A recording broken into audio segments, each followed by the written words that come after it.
Hello and welcome to the Thursday show. We have Ange, the First Lady of Cannon Fodder TV, and very kindly joining us tonight is Joan Smith. Joan, for those who haven't seen you on Cannon Fodder before, would you tell us a bit about yourself and how you come to be an Arsenal supporter? Yes, good evening everyone. My name is Joan Smith. Some of you may catch me on Twitter, which is at JoanWinter1956. So I'm not an original North London girl. I was a Bermondsey girl, but my dad thankfully took me to Arsenal in the 1962 season, which was Georgie Armstrong's first home game for Arsenal. I could barely see anything, but I just remember this amazing player running up and down and never giving up with energy everywhere. And that was my first Arsenal game. I think it might have been against Blackburn. And that started the love affair, and the love affair has grown every year since. And I give my heart, my blood, everything is red, and I've been an Arsenal fan ever since. Lucky enough to be able to go here and there and watch them. So, like many supporters, I've seen good times, I've seen bad times, I've seen struggles to stay in Division 1. I think many of us probably remember those days. We've smelt invincibility. So I've been blessed to see many wonderful Arsenal teams, and here we go again with another one. So that's how I got into it. My local team was Millwall, so I'm rather glad that my dad didn't go there. He took my mum there once, and she never set foot inside a football ground again. And so Arsenal is my everything. Brilliant. Joan, would you like to, if you want to, let people know sort of where they can catch you on social media and that? Yes, you can catch me on Twitter, which is at JoanWinter1856. And I'll just hasten to add, that wasn't the year I was born. It was, in fact, a typing error. I am not 100 years old. About the people who see that. I'm starting, I do have Instagram, but I'm trying to tidy that up before I actually release that. I'm on sort of Facebook as well, but my main social media is Twitter. I try and put up as many motivational posts as I can. I put videos up sort of sometimes as well, and it's good. I get a lot of coverage, because obviously we've got fans all over the world, and they like to see something different approaches. And I've had some really lovely comments. And I do it not for any personal gain, but for my love of the club, and to G people up that when you've been around a long time, like I have, I've been in the club longer than Arsene Wenger and many others. You've seen a lot of things, and you hear the rants, and yet people don't really know like histories and stuff, and you can't reason with people sometimes because they don't believe these things happen. Like me saying, well, when we struggle to stay in Division 1, and I had people say to me, what are you talking about? What's Division 1? So I tend to stick to trying to boost people, keep morale going. I won't put up with any bad sort of language or stuff like that, because it's not the time or place for it. So I like to reflect the good values of Arsenal and the majority of its supporters. And if many of them are listening now, I want to thank all of them for their tremendous support. The atmosphere now is marvellous.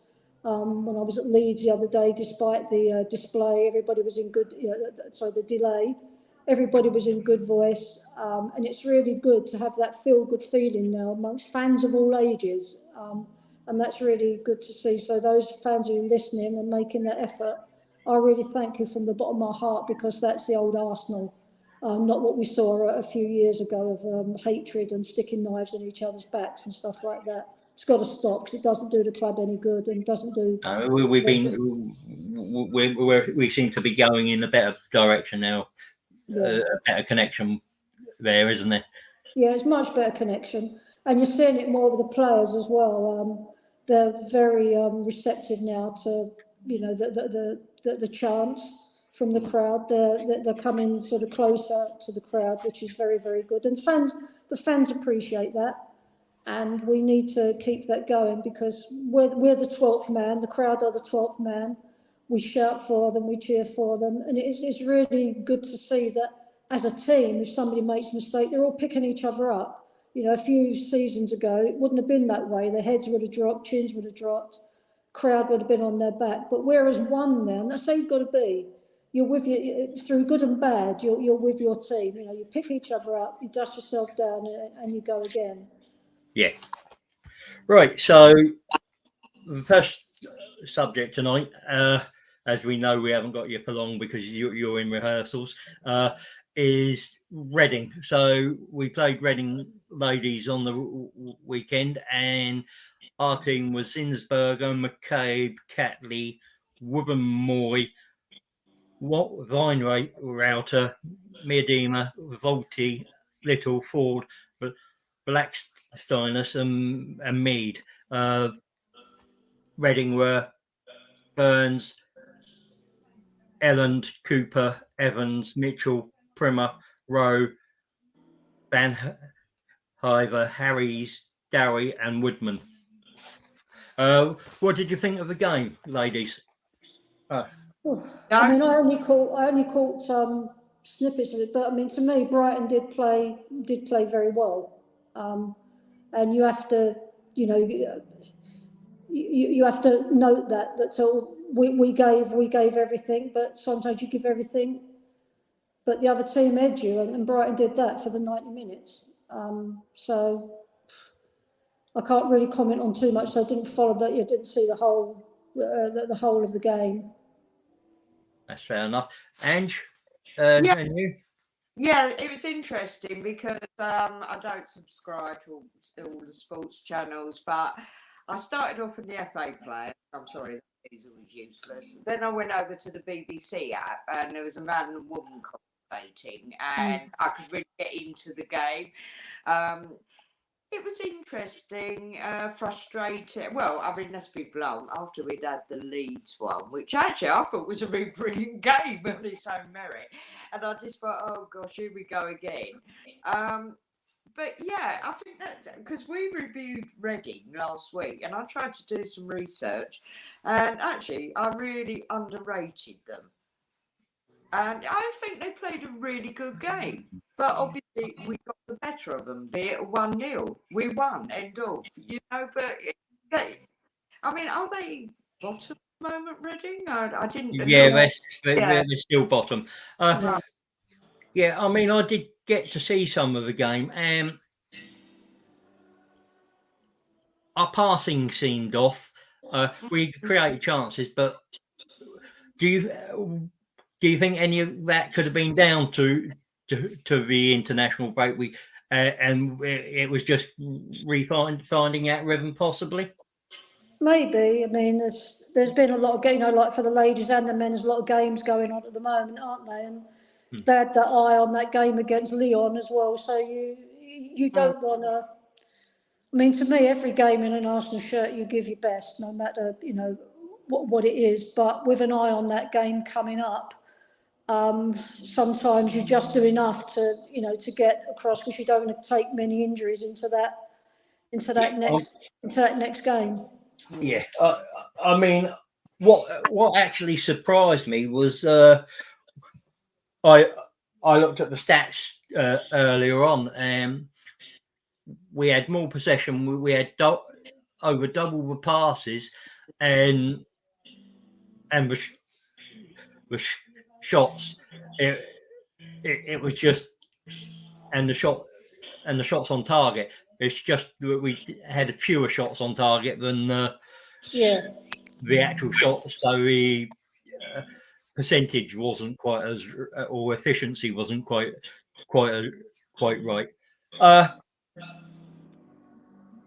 So now we'll go straight into the game last night. It was against Olympic Lyon, and they're French champions and current holders of the Champions League.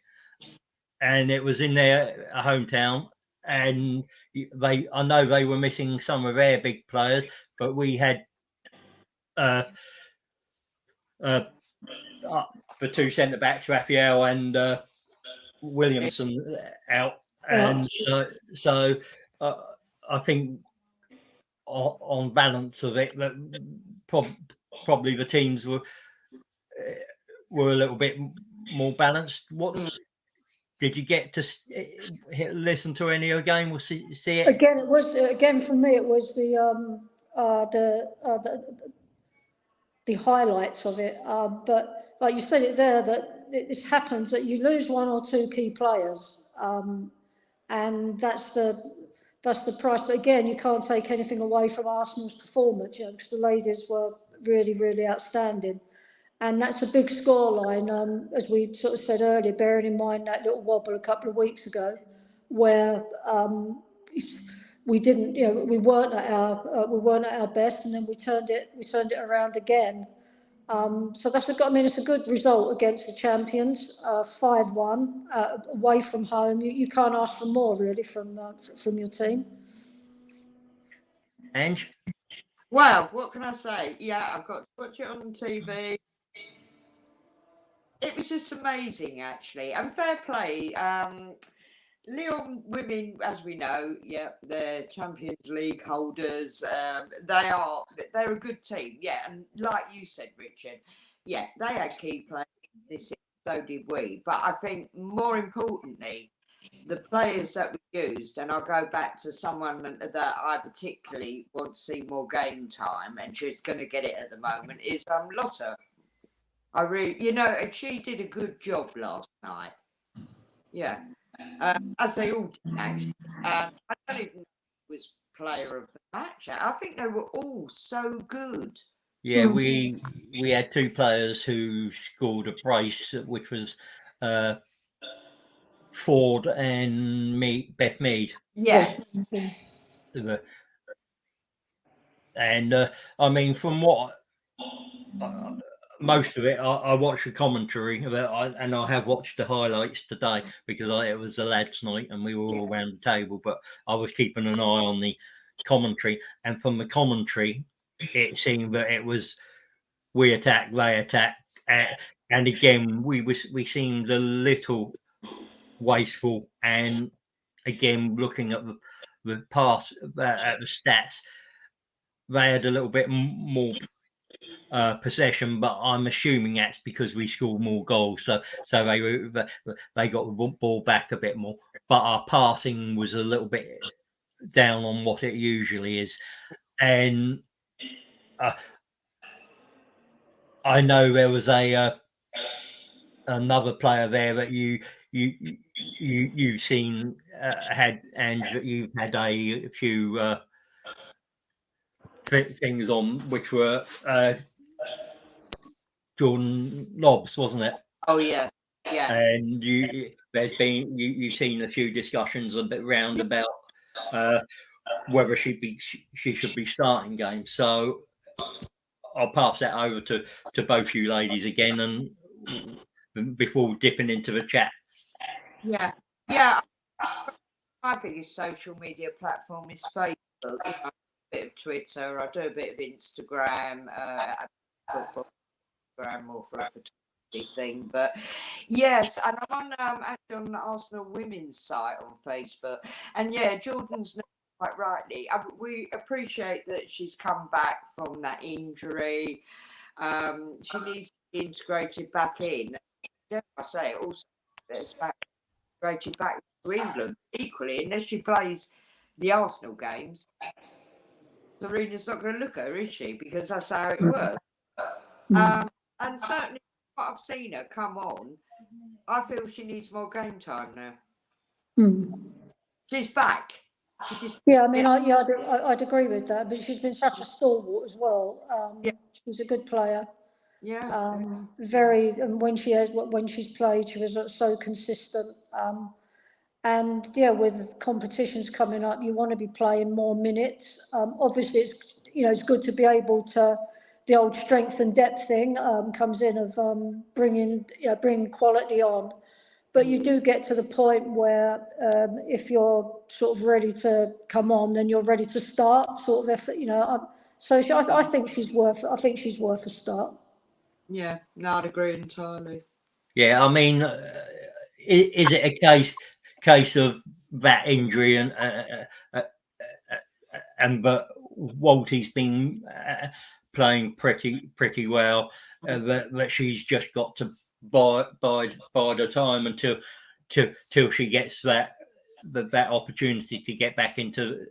Yeah, I mean, into I the guess they're squad. building up. You can only assume that they're building up her minutes carefully. They don't want her to get another knock to set her back again. There But is that. I suspect she's quite frustrated when she probably feels that she can go on and start. Yeah. But it is a difficult one for the coaches. But you've got to listen to the player as well, and so I think they're more concerned in building up her minutes and building them up so that then she can make start and be effective in that start and not take another knock. Sorry, Joan. What do you think of Jonas, the head coach? What are your Sorry, views? I can't hear that too much. Jonas, the head coach. Yeah, I think I think they're doing pretty well. I like him. You need somebody. You need somebody who's bringing in new things, and the team grow. The team grow with that, and you can see that it is building something. It is doing well. When you're starting to get the results, then you know that the coaching and the players are on the same wavelength. Like everything else, there's been change. There's been change in the ladies' side, and hopefully this coach will be sticking around, and we go from strength to strength. I think he's a very positive influence for our Yeah. women. He's the right sort of man. I Yeah. don't quite know how I can describe that more, but I don't often get to see it. But just when you do see the interaction he has with the women, I think there's a mutual respect. That's it. I was just going to come on to that. There's got to be, you can be a brilliant coach. We've got to have the respect as well. And obviously respect is gained and respect is earned on both sides. On both sides. But no, I see only, much more success going forward for the ladies. Some good players coming through. They work well together. Again, they don't drop heads. If something goes wrong, they rectify it. And it's a good spirit amongst the ladies, a good spirit amongst the club. I'm so sorry, I'm going to have to cut off because I'm being called to go All back. right, thank you very much, Joan. It's lovely to have you, and we'll That's try and all get right. you on I mean, again. I'll certainly, if you'd like me to come on again, I'm quite happy to. And if anybody wants to, get in touch with me about anything I've said, just contact me on Twitter. I don't shy away from anything I've said, so people know that they can get me. But thanks so much for having me. No, And it's a pleasure. Thank you. have a great rest of the show. Bye for now, guys. Bye. Thank you. Bye-bye. Joan, bye. Up the Arsenal. Bye. Yeah. Bye. Bye. Okay, that was absolutely brilliant. Lovely to have Yeah, it was nice to have her on. So we'll do a bit more of a LYON game in a minute, but I'll go through some of the comments quickly. Great result for the ladies. Good result for the men from Ashley D, the moderator. Alex, good evening, panel, and good to see Joan on the show. Yes, it is. Alex, it's brilliant. Always good to get other female contributors on the show. John, evening, gooners. Hey, up, John. And English conversation. yeah, good evening, good evening. Hi, English Conversation Club. How are you? Well said, Joan. The club and the fans are smashing it. Yes, we definitely are. The atmosphere was brilliant again tonight. Joan, respect to you, there wasn't many women at Highbury in the 80s.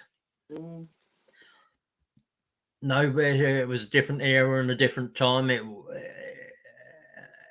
And we're slowly getting back getting to a place where matches aren't Should an issue. all inclusive. Yes. Yeah.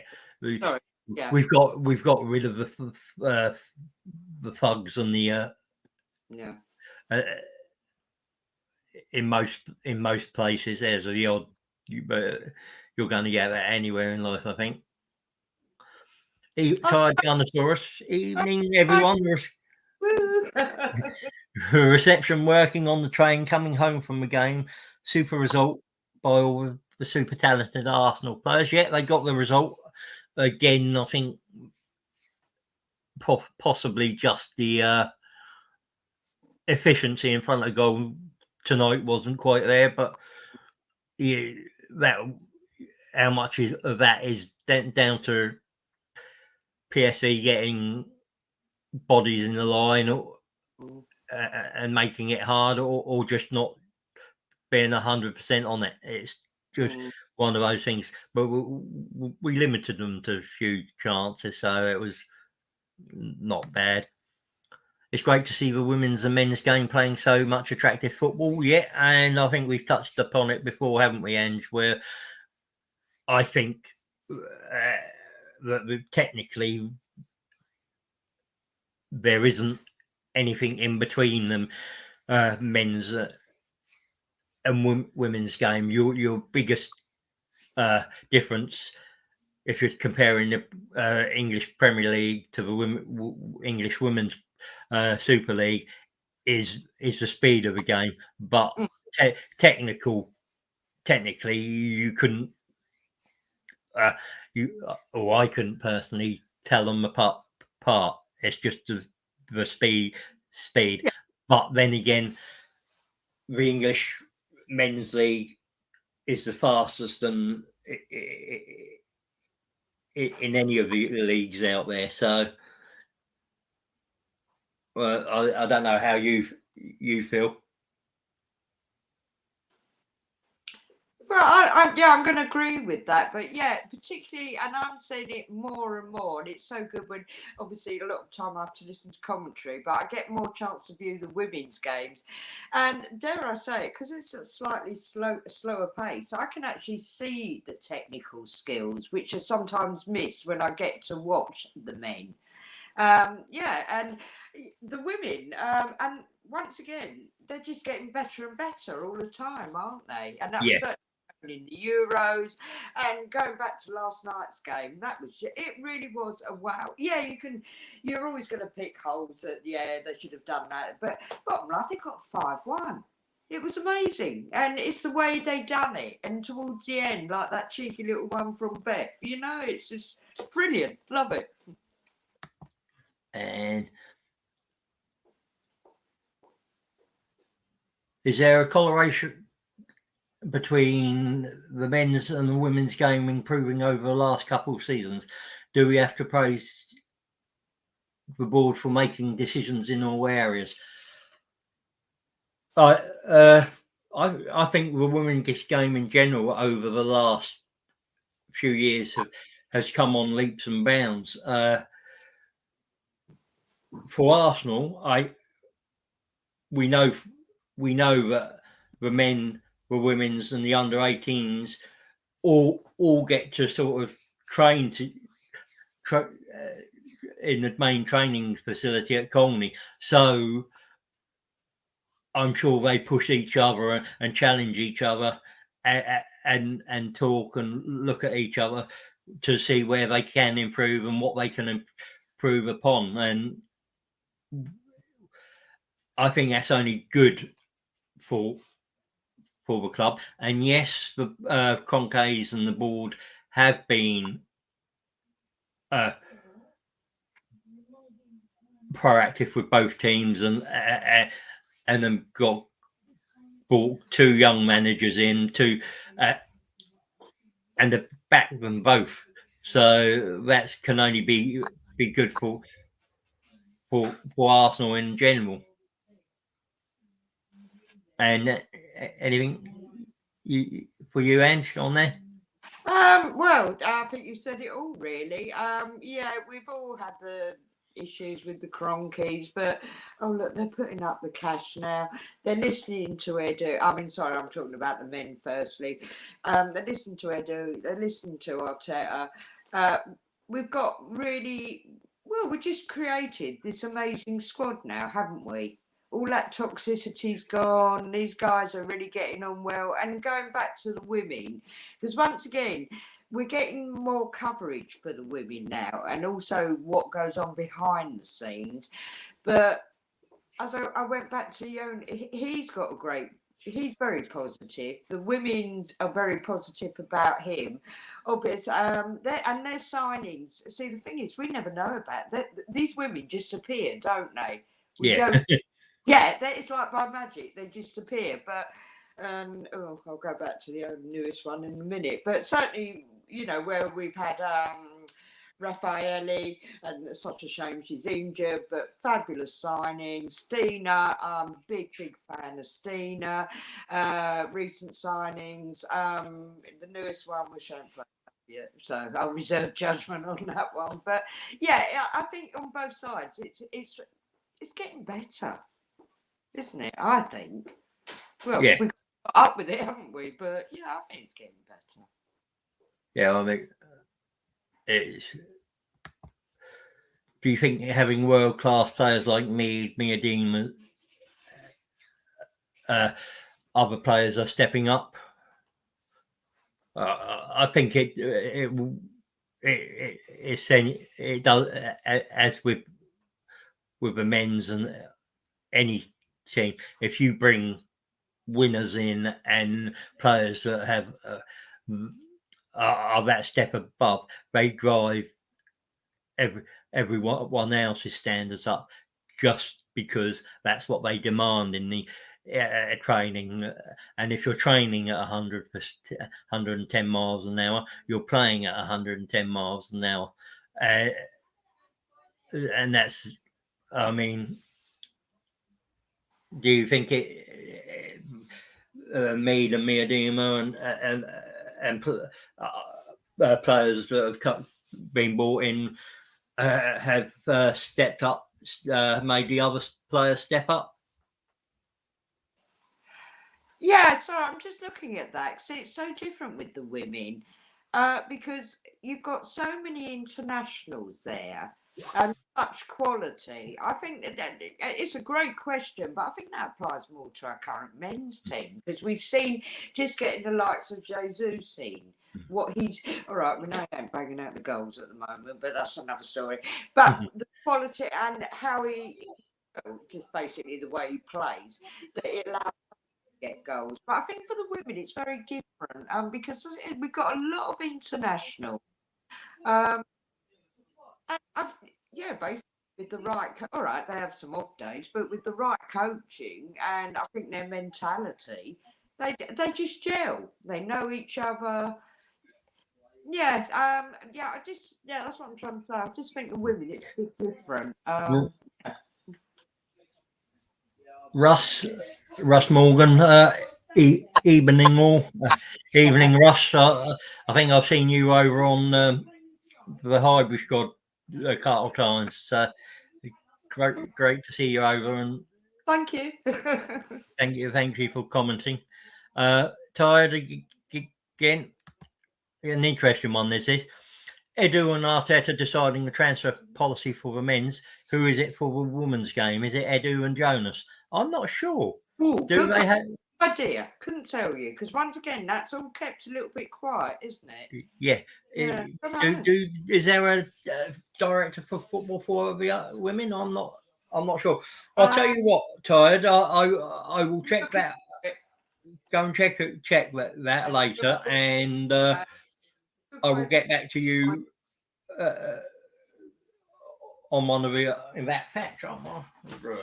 Let's see. You're gonna see if I'll turn on to use my phone and see if I can think. I mean, getting back to last night's game again. I mean, as we haven't got many other questions in at the moment, or as I said, from the first minute, I think it was second minute actually, wasn't there, when there was shot on goal from Black Stenius that was just went wide, didn't it? All was saved, and I think it's hot. We had a lot of chances, but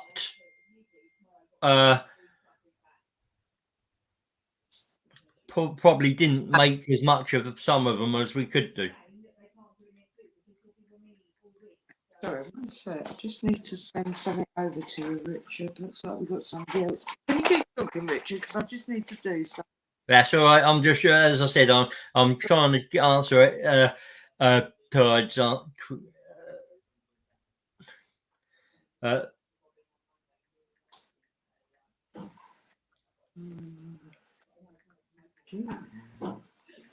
send something to you, Richard.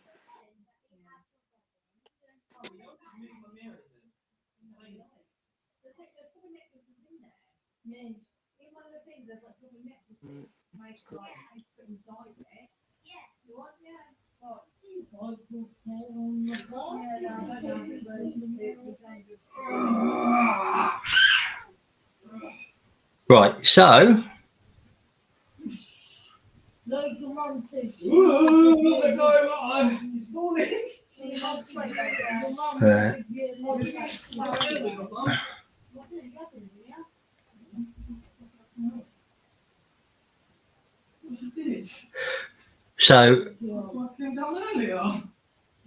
I'm assuming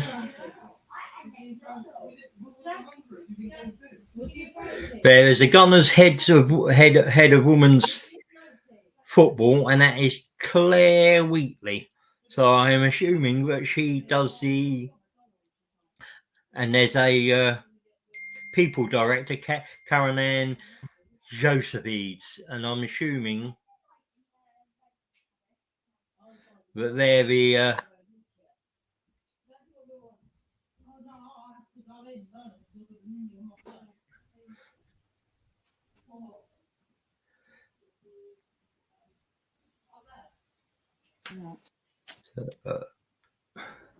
so what's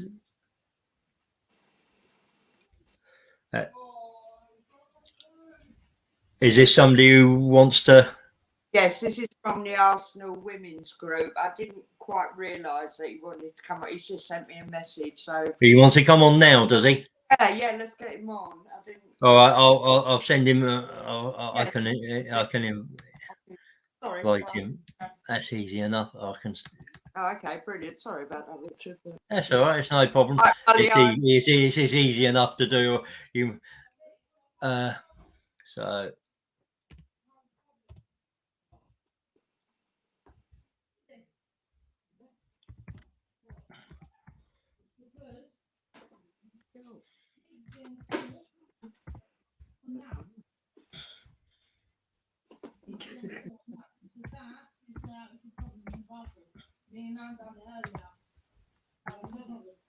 Okay, sorry guys we're just trying to get something else.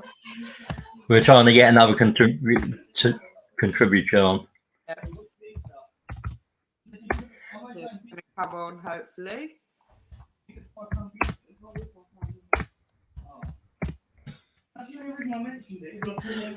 Yeah, I've just literally done it. So. Oh, okay, right. So Matt, the gentleman's name is Matt. Yeah, so hopefully he'll be able to jump on. That's brilliant. He'll jump on.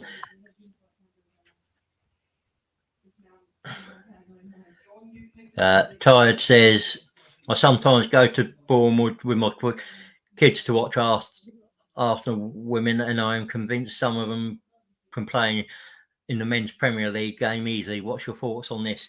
Well, I quite like this question, and I will refer to the Soccer Aid recently, but and they had a couple women in the soccer come on in the Soccer Aid, didn't they? Games. Yeah, that oh yeah, very, very good. Yeah. And I can't remember, I should know the player's name, but my goodness, she put some of them. Oh, I thought I lost you for there. And I know in the soccer aid, but there were a couple of women came on in that. And it would be nice to see maybe a mixed men's, and I've said it before, a mixed Arsenal men's and women's team against a mixed mixed Tottenham men's and women's team for charity, for local charities. Yeah. All the proceeds go to local charities. Yeah. And I mean, I also go back to the women's football when it first started, and in the late 1920s, just before it was banned, women's football actually had 53,000 fans. That was the Barnet game. Had 53,000 fans at, and as I've said before, at the time they said, "Oh, women shouldn't be playing because they could break their legs. It could be bad. It's bad for them physically." And I'm wondering how much of that was actually the size of attendances women's games were garnering at that time. Sorry, I just picked up on that. Okay, Richard, we might not be able to check on. But yeah, sorry, did you say Barnet? Yeah, it's Barnet, and I can't remember the other team, but the game ended 7-1. See if I can find it. Just because I'm like bred in Barnet, and of course I never went to Up the Hill, but yeah, I thought, my goodness, would they have the capacity if it was played at the old? Don't think it would have mattered then, would it? Yeah.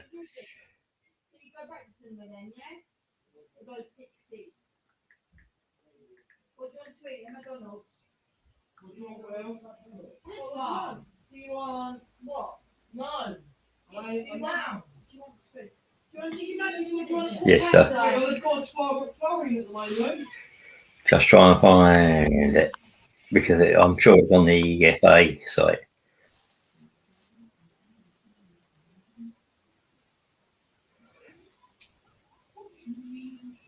1890s.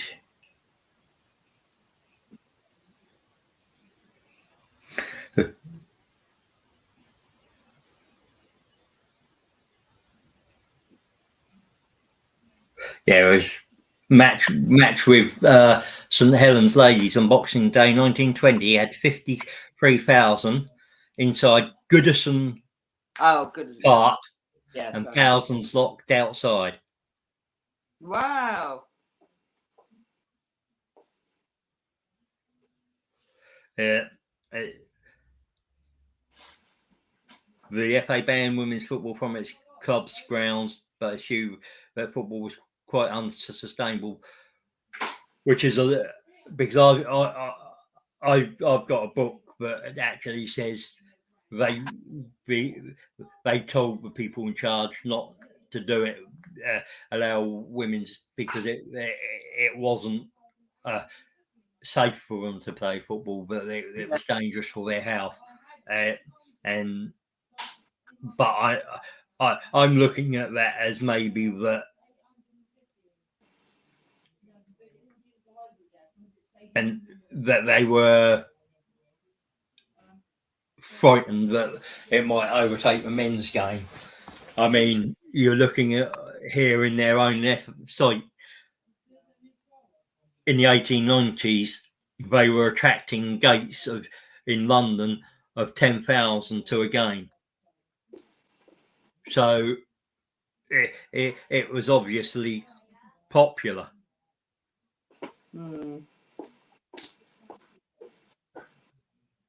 Yeah, so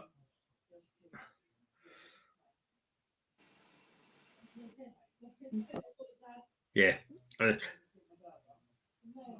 They say 1921, and it was the game of football was quite unsuitable for females and not to be encouraged, which is quite an antiquated and horrible thing.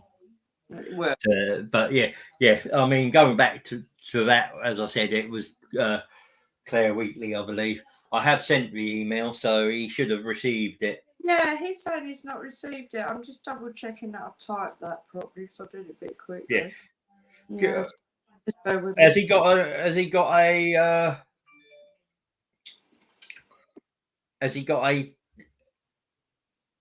Like a WhatsApp or something? We'll give him my WhatsApp, and I'll send it over to him that way. If he then contacts me, yeah, which might be easier way. While we're doing that, we'll go into the next couple of. Do you think Arteta can learn from the Arsenal woman tactics because of the way they are dismantling teams at the moment? It's possible. I think I like any coach that can learn from any other team or any other sport, and bring an element of that into the team to improve their team's performances at the moment. I would be looking at things like netball to how netballers are spatially aware of what's around them and bits and pieces. yeah, bear with.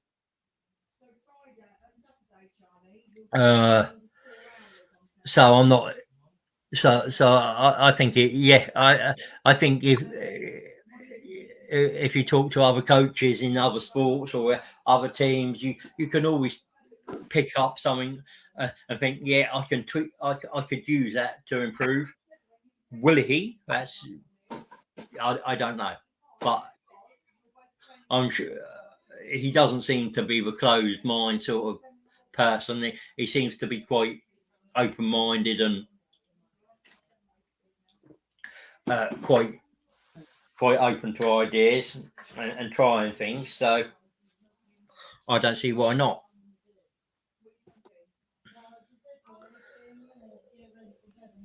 Ooh, that's an interesting one.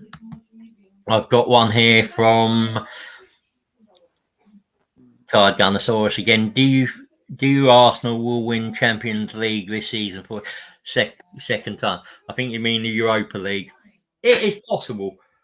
The thing that I will say is that you've got teams at the moment like Barcelona, Juventus.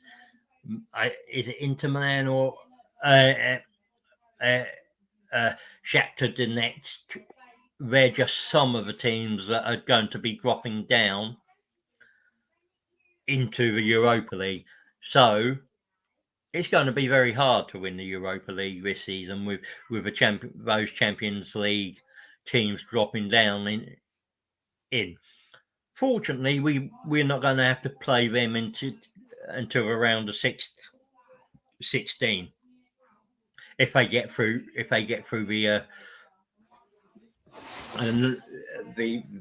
the two-legged match against the second place teams in the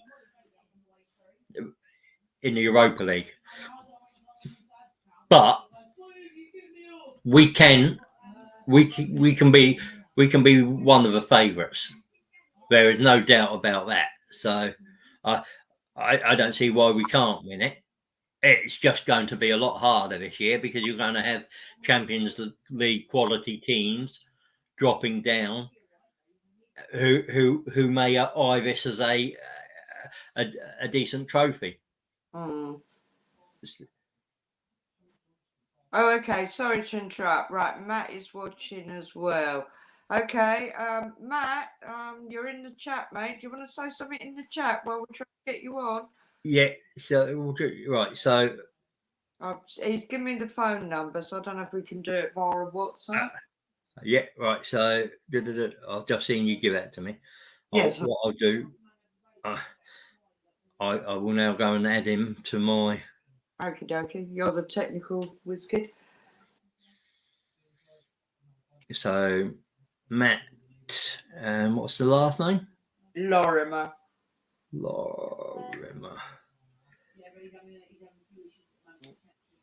Message through.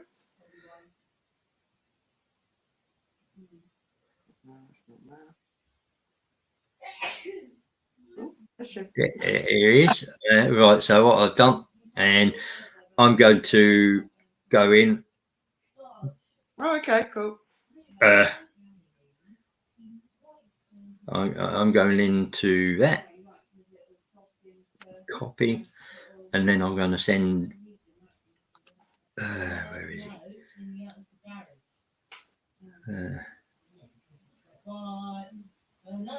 He's got 2 micros there, been sitting there for months and months and months, they're getting fixed. He can park it literally behind the micro and not being fixed. He should have, yeah. So, Okay. tell him I've just sent him a link on WhatsApp. So he should be able to. He might be able to email it to himself and try and get him that way if my email didn't get to him.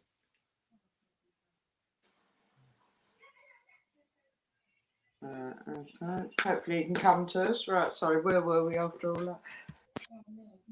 Matt Roberts, I am here. Yeah. Oh, was he a Robert? It was a long.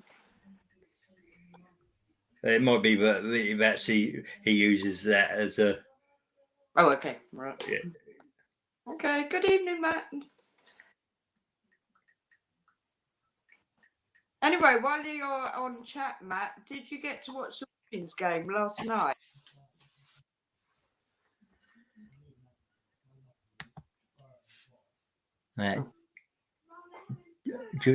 Todd, John Gooner, hello. Why are schools not on board with girls playing football? That's ridiculous. That's an interesting step yeah. because I used to work in the school and I don't anymore. Yeah, so it's trying to get you because at the moment with the nature of the job I do, which is after school club, I'm going to be honest. The girls we got don't seem, and I'm really plugging football, as in women's football, and they really don't seem very interested. But that's not to say that if I was back in the day, class TA, you come across at least a couple of girls who were interested in playing, but not being in the school environment, I don't know. I'd like to think they're plugging it, especially after the Euros, but I don't. Yeah, and maybe it needs a change in thinking from the. Maybe there should be taster days and bits and pieces. Yeah. For when you like your year sevens come in and get you. So that they're getting tastes of different sports and what they can do, and then they sign up to a different sports, and then it's down to the school to provide the ability to access all those sports. But you've got to remember, for years and years, it's been discouraged. So the establishment is always slow. But I think if parents and enough and those in charge of women's football and those footballers that have brought us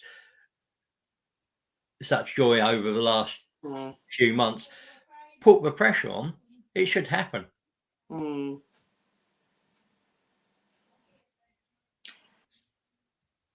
Yes, do you know, I go back to when I wasn't a sporty person anyway, but going back to my primary school, yeah, we had the lads football team, and well, what options did you have at primary? A bit of netball, then you went on to secondary, and oh gosh, the other ghastly thing was hockey, which I thought was absolutely a horror. Oh my God, hockey. Yeah, more netball.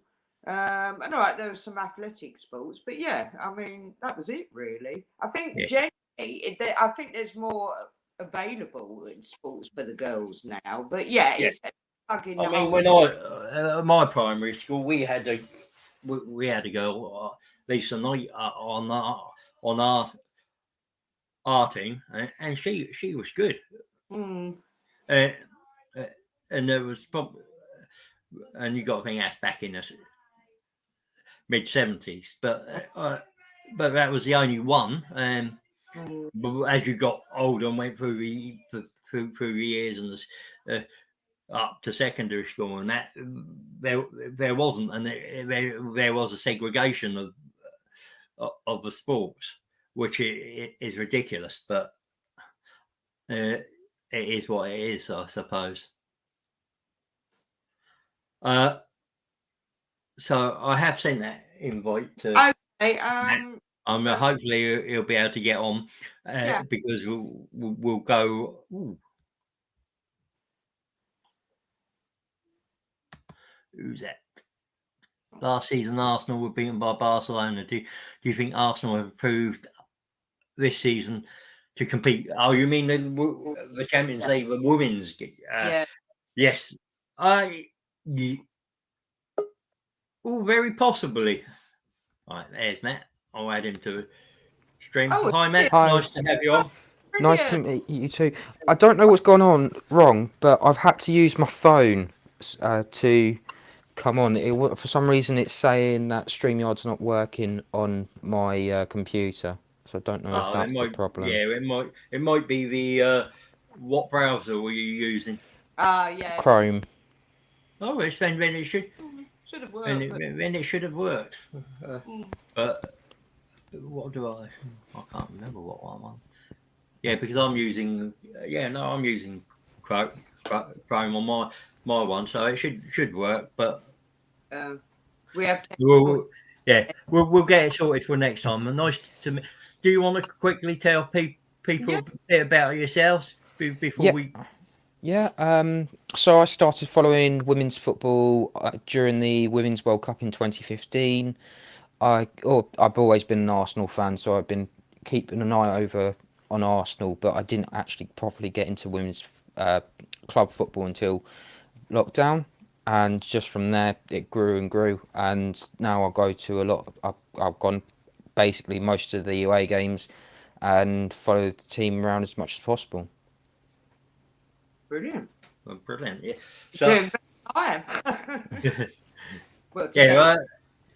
So what did you think of the Lyon game? I've had to watch it back because I was a bit busy yesterday, but it was fantastic to see a team that was almost like Jonas had just come back in, and a lot of fans that I've been speaking to were reminded of that first game against Chelsea on the opening day of the season last year. Yeah. With that intense press and just being that creative and having that freedom to go forward. I thought it was amazing to see, and I think the fifth goal, it came after 36 seconds after the restart. That just shows you how switched on the team was and how much this team is responding to how Jonas wants this team to be, and it's great to see. And they're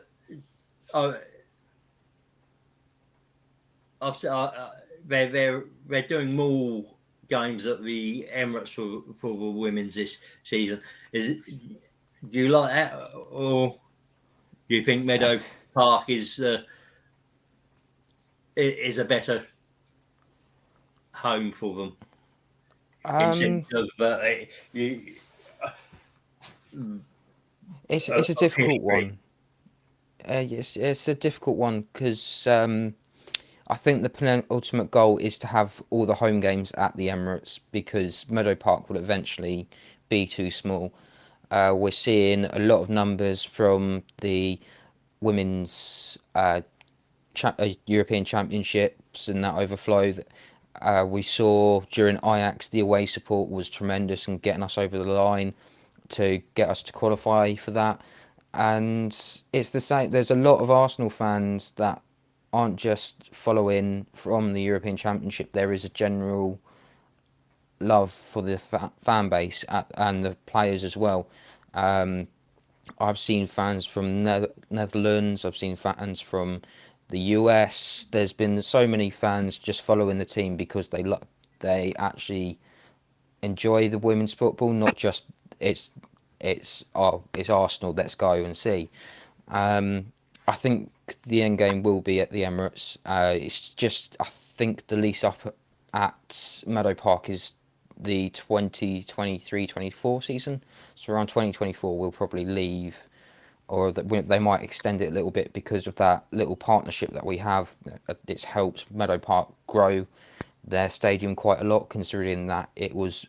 I know you were mentioning Underhill a little while ago. It was a lot smaller where than Underhill. Underhill, if I remember rightly, was roughly like 5,000 fans before they eventually left. So Meadow Park can fit roughly 2,000 at the moment. Okay. Okay.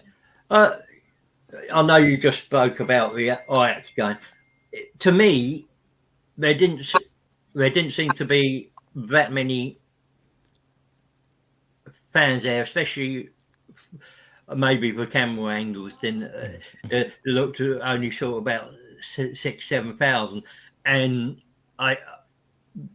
the only people there that seemed to be making the noise were the Arsenal supporters. The Dutch supporters seemed to be very quiet and not that vocal from that match. Yeah, I think when it comes to some of those games, they were there. They were there to be heard, but it was very more in the background. And as Viv ended up scoring the winner, they just sort of sunk their head in their hands. Similar thing happened last night with the Lyon game. We from just hearing it back, uh, the French fans just you could hear them, but they weren't as responsive as the Arsenal fans. The Arsenal fans, whenever I go, they're always trying to get something going, even if it's a Caitlin's song or it's it's usually Caitlin's song or Katie's or even Kim's song. They try and get involved with those sorts of things that people know it and people understand it. There's a lot of new songs as well that are coming out as well, and hopefully they'll be sort of sung in the next couple of match days as well. Okay. So for the next segment, we're moving on to the Liverpool game and previewing that. So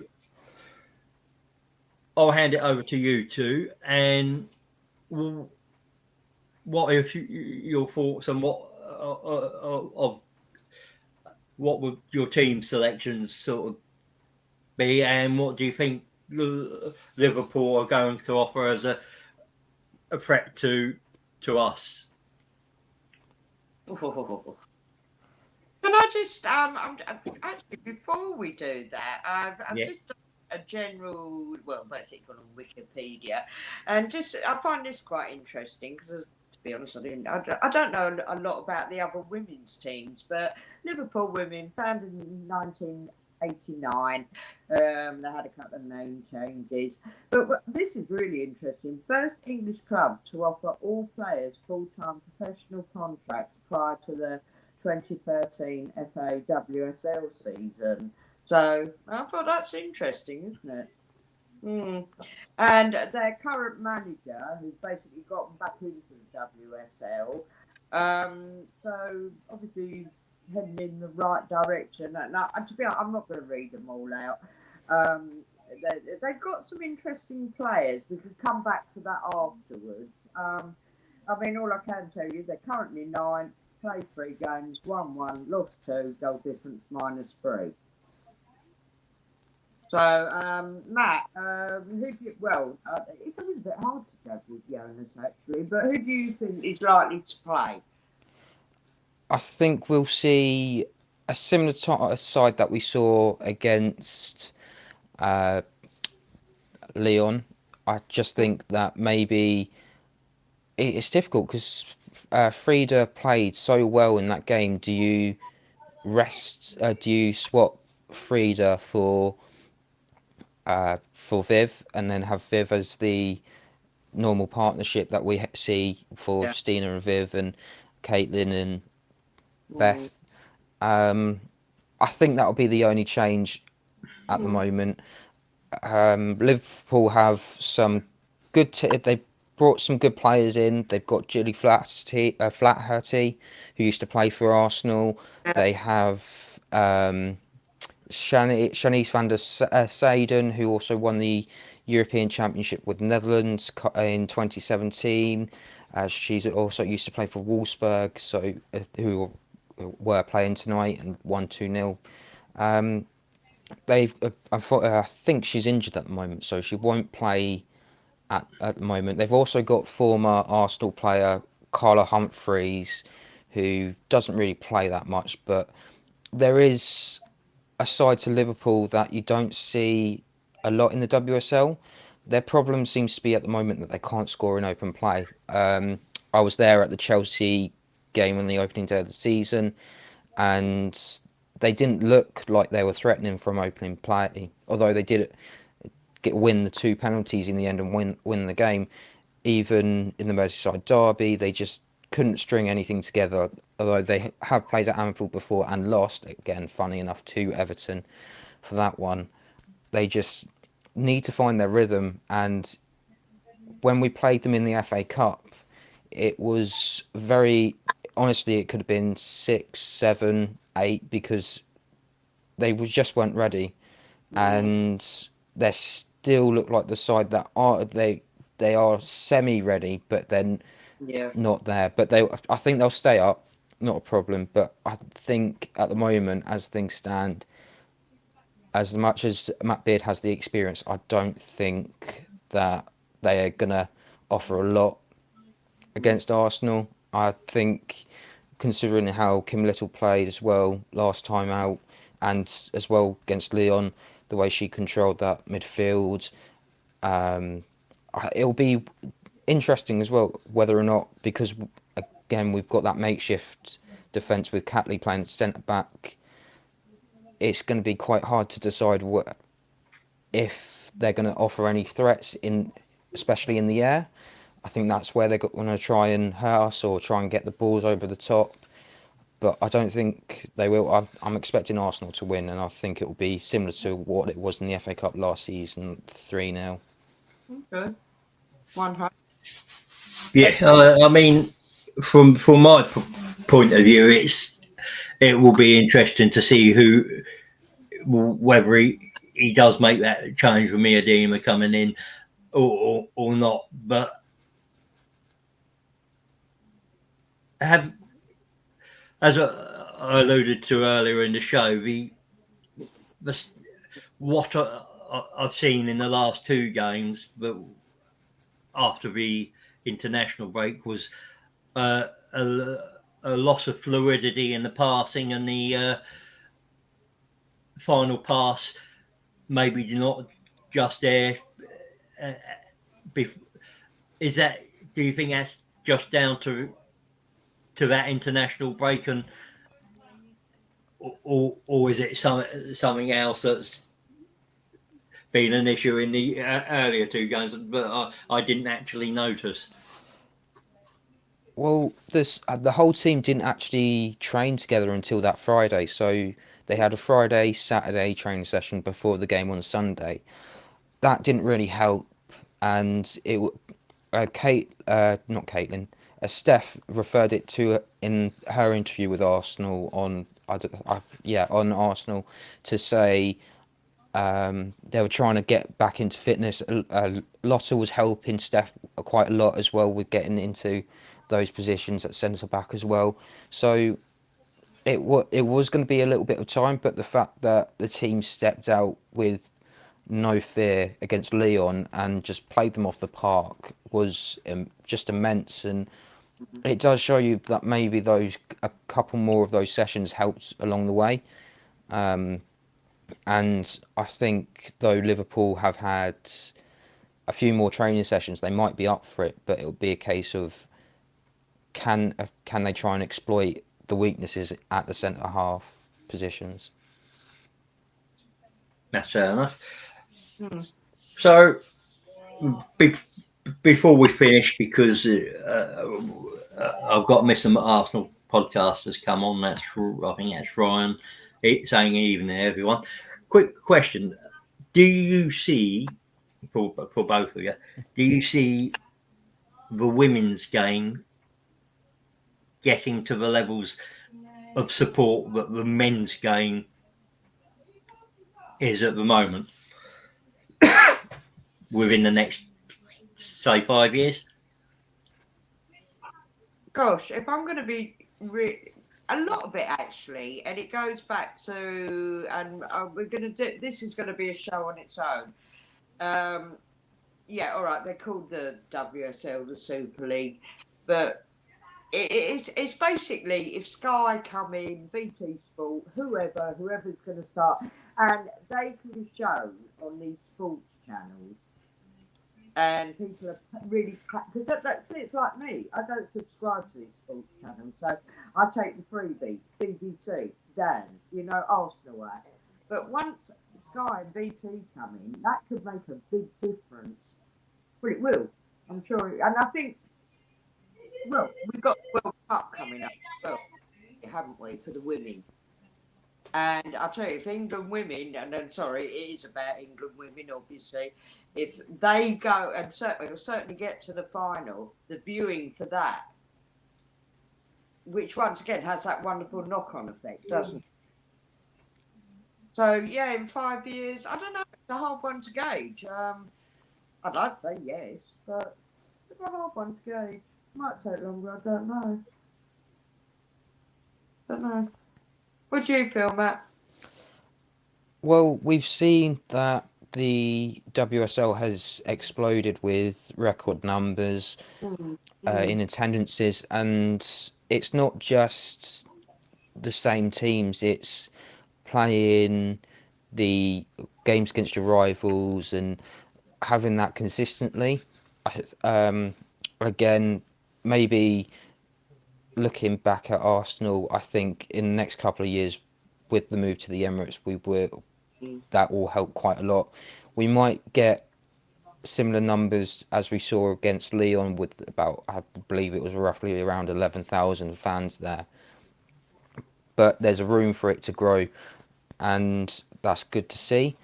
I believe even Reading's attendance was the highest record for a WSL for them as well. So it's you mentioned about the Lioness factor, that helps quite a lot.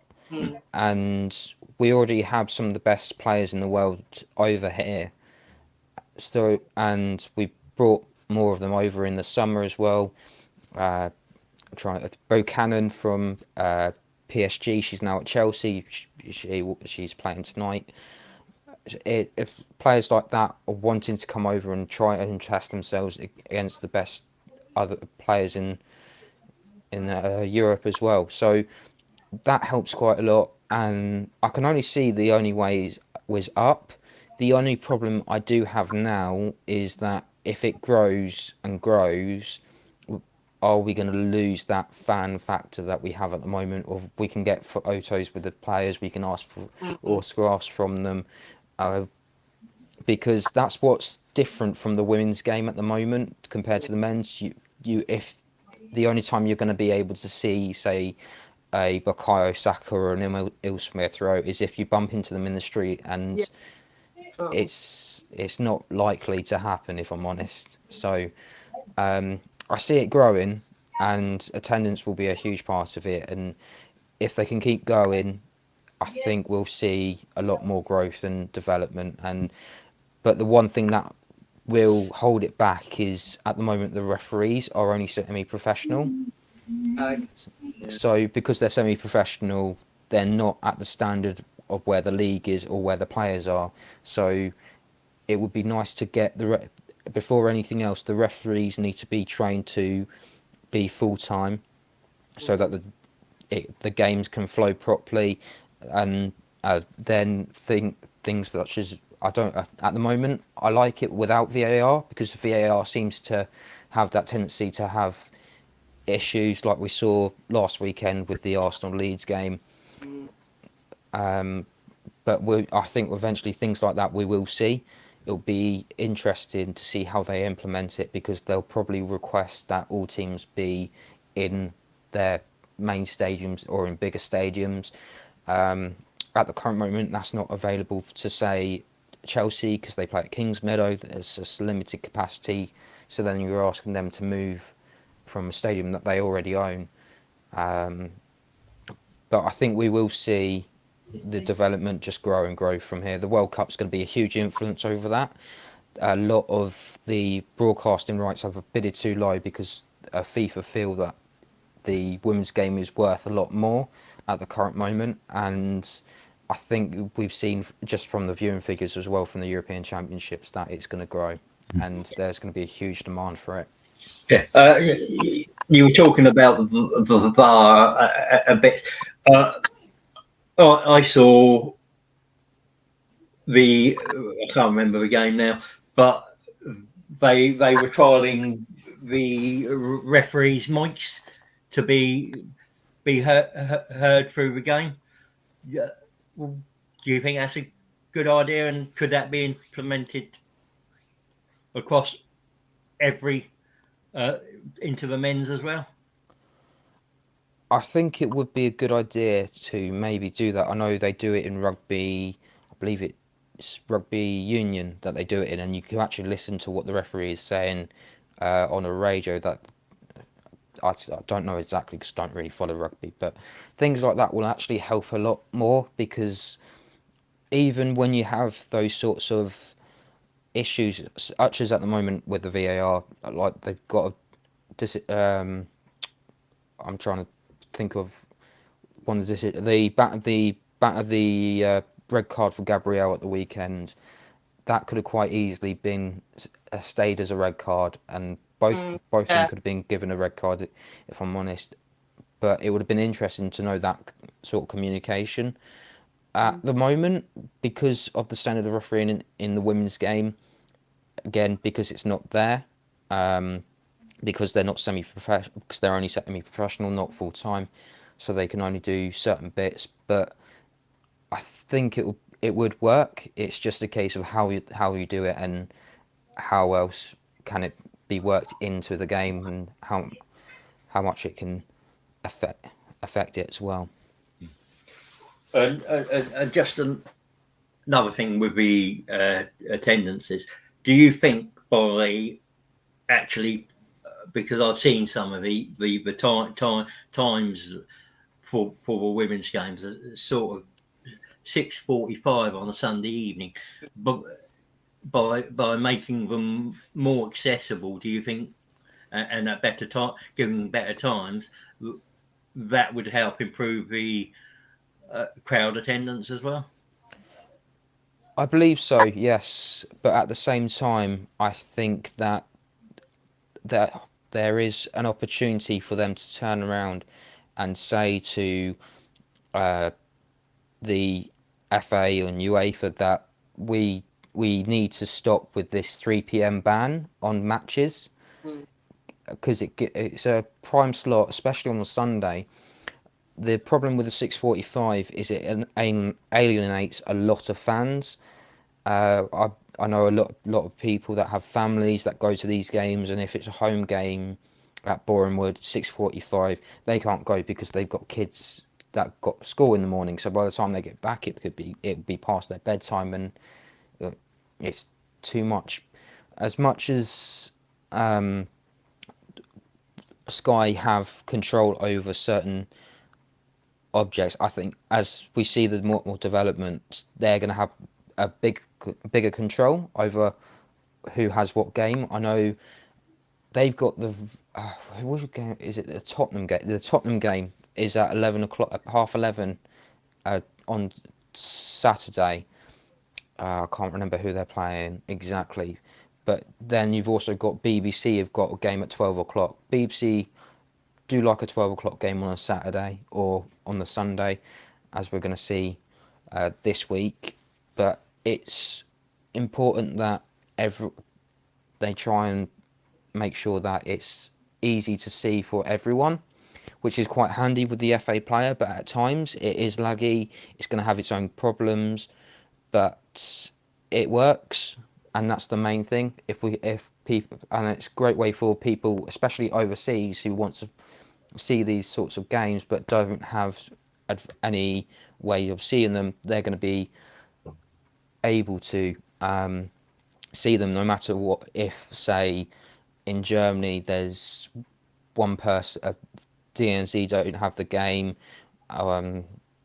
then they can go, right, I can go and watch the game on the FA player and do it that way. It's also quite helpful as well, because it helps people really connect with everyone. And yeah, I think this is gonna be one of those problems again with the development. We are gonna see pluses and negatives.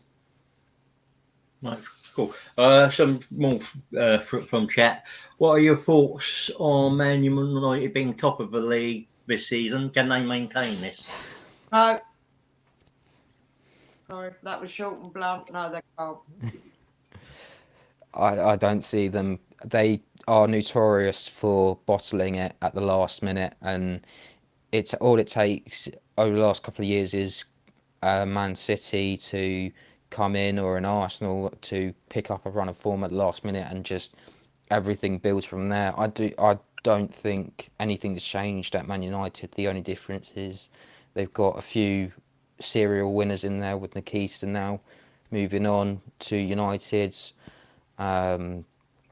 They've got a Garcia as well. They've brought a lot of forwards in, and I don't see how they've changed their defence. And when we play them in November, I think we're just going to walk all over them, and it's not that hard to imagine how they're going to do. It'll be interesting to see if they can hold on for a Champions League spot and really test City. But I don't think they're title contenders. I mean, sorry, another factor. The bane of our life has got to be Chelsea, isn't it? And I mean, their last game, what did they win by? Chelsea, whoever they played in WSL, they didn't lose, did they? It was 3-0, I think. Yeah, there's for me. I mean, and she's not well at the moment, but my God, she'll be coaching from the bedside, and I wish her a speedy recovery. But yeah, they're just going to be on form. You just know it. That's who Arsenal ladies. That is their biggest contender, Chelsea, and I can't see that changing. Bottom line, I think when we do play Man United ladies, yeah, they're going to be well up for it. You know, they really are. But it'll be a close battle, personally. And they're only topped by a goal difference, aren't they? So, well, prove me wrong. Hope I'm not. Sorry, I just want to come in on that. Yeah, Liverpool. I think. Sorry, Matt. You may well have mentioned it, but it's on BBC Two. Yeah, coverage starts at 11:45 a.m. But BBC Two, folks. So just to let you know. Is that on the Saturday? Is it the Sunday? Sunday. Yeah. Just as I start work, I wonder if the BBC app will play while I'm wandering around the car park at work. Get iPlayer. Put iPlayer on there. I will try and see if that stands up to going in and out of Wi-Fi range. But I am going to the United match with my daughter, so that's my Christmas present. So I'm really envious of that, actually. I think he's got another one here. Leicester women at the bottom of the league, like the men. Do you think this is just a coincidence? Oh, interesting. I don't think it is. You've got to remember that Leicester, the owners, have been seriously hit by COVID and their businesses, so they haven't been able to invest in the men's, and I'm assuming it's probably the same for the women's. So they're having to do sort of sale players to be able to bring any players in and just get through this period where COVID not only hit but business outside football. But football was also hit. Income was also hit by COVID. So I think they're just trying to hang on in there, hopefully get through this period, and then when things start getting back on an even footing, then they'll start trying to get back to where they were. But it's a hard one to know, because I don't know much about Leicester women. Can I just jump in now? I've got a very dear friend, and he's Leicester born and bred. And yes, he was very disillusioned with his men's team. He actually watched the Euro. Well, he followed, but mainly watched the Euro finals. Realised how exciting and entertaining women's football. And then he said, "That's it. I'm going to start supporting Leicester women." Because now they're bottom. Sorry, that's really wicked. I thought he's had no luck, has he?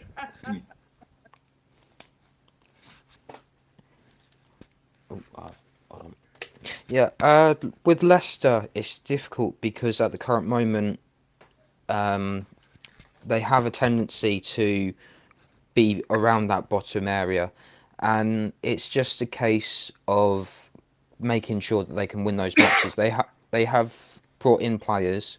They've got some really good players. They've got Kirsty Lavelle, who was an outsider to be in the England squad for the goal, or at least be the number one. That's not happened because she got injured last season. I think Leicester will be fine. It's just a case of picking up points against rivals. They did it by the skin of their teeth. They won't want to do it again. They've got a good manager as well. They had a lot of issues behind the scenes last season as well. So with the new manager in and everything that they had since the old managers left, it's all changed, and there isn't any real problems. It's just a matter of what's going to happen. I think, if I'm honest, if I had to pick a relegation candidate, it would be between Brighton and Reading, but I think Reading would be most likely to go down. Well, I've got another one from Tired, and I quite like this one. Do you think there is an obligation by the FA to take more money away from the men's game to put into the women's game at all levels?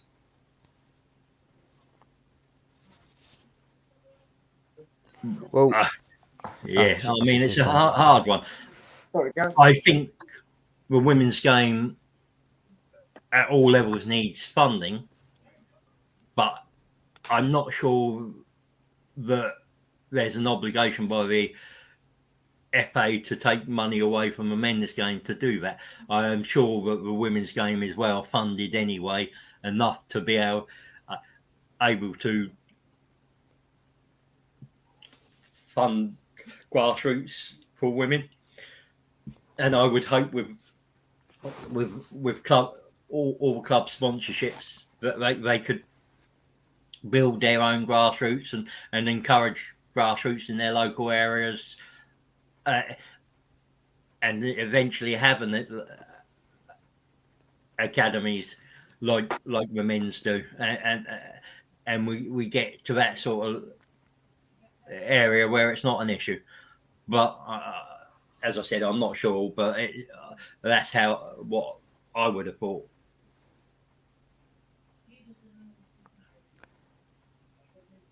Do you want to go, Ange, or do you want me to? Put my glass back.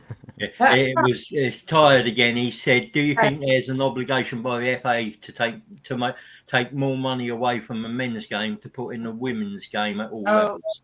Oh, listen, I'll be no. The men aren't going to have it, and I suppose why should they? To be fair, yeah, no. Sorry. Actually, no, that is a good question in its own right. No, you're not going to take money away from the men. And that's not me saying it. That's it. It just that ain't. I don't know how they're going to do it. Well, Actually, yeah, the FA, they're an interesting one, aren't they? Because where else do they get other money from? But you know there's going to be an uproar if they take it away from the men. A portion of it. Sorry, guys, just saying. I could be very wrong on this, but I don't think I am. But yeah, the other argument is, where do they get the... Well, actually, come on. How much do they earn from this all? The FA? They're not exactly poor, are they? Well, it is a multi-billion-pound business, isn't it? Yeah, and yeah, no, it's an interesting one, that one. Sorry, I can't answer that. I don't know. Well, just on the women's games itself, you've seen, or at least heard that there is a lot of programs going out at the moment. There's people that are doing a lot of initiatives. You've got the Wildcat initiative at the moment, which is coaching just girls only sessions. You've got a lot of options. There is academies out there. So Arsenal do have its own academy. The only problem is they don't or promote it very well. So you have to go through that sort of route of almost you have to have your ears close to the ground or know someone from the coaching staff to know what's going on, or at least have some sort of understanding of, oh, by the way, there's a game there. That again, some fans do find out, oh, by the way, there's a game at, I believe it's the Hertfordshire University that they usually go to, and they got those games are usually like £2. What's So that? that money, of the Arsenal women academy teams, usually the under 18s. But there is opportunities there for more funding. We're seeing now things like Marks and Spencers get on board with the Lionesses. That's more money going into the grassroots and things like that. I think there are opportunities now more than ever for not only women and girls wanting to play football, but there's opportunities available for those that need it. It just needs that little bit more promotion to help them out. A lot of grassroots clubs as well. If you speak to any coach, they're spending thousands of pounds of their own money because just to fund one season, and they're not doing it through. They're doing it because it's their son's team, it's their daughter's team. It's just one of those things that the money has to find a way further down the pyramid. For example, the FA Cup at the moment for the women last season, it was something ridiculous. Like for getting to the first round, you'd only get £600 for winning the game, whereas it was something like £40 for losing. That really doesn't help. I've seen some of this before as well with other teams where travelling's been an issue. There's been clubs that have been folded.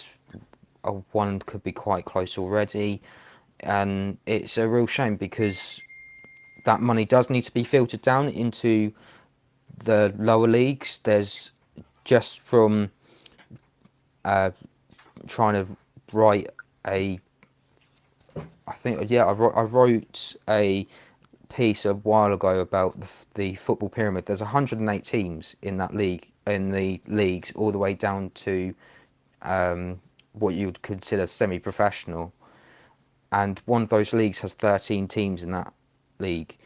It just needs a whole rebalance as a whole, and it doesn't make sense to have 13 teams in one league. It doesn't make sense, and again, that comes from funding, or at least saying that we need to rebalance the football pyramid and making sure that money is easy to come by. Fair enough. Right. Yeah. On that note, we'll probably end the show. Thank you for our guests, Matt and Joan earlier. To everyone in the chat, Matt, we'll have you on again along with other contributors, especially if you, because you're on the fans forum on Facebook.